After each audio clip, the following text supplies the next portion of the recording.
悲しい時。悲しい時。AI に、キャット GPT いつも優しくしてくれるけど今日はガツンと言ってみて。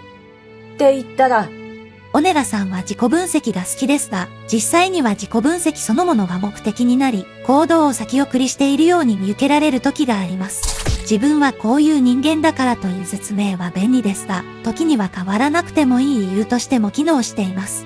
また、あなたは自分を責めることを、自分と向き合うことと混同している可能性があり、問題を解決したいのではなく、納得したいだけに見える時もあります。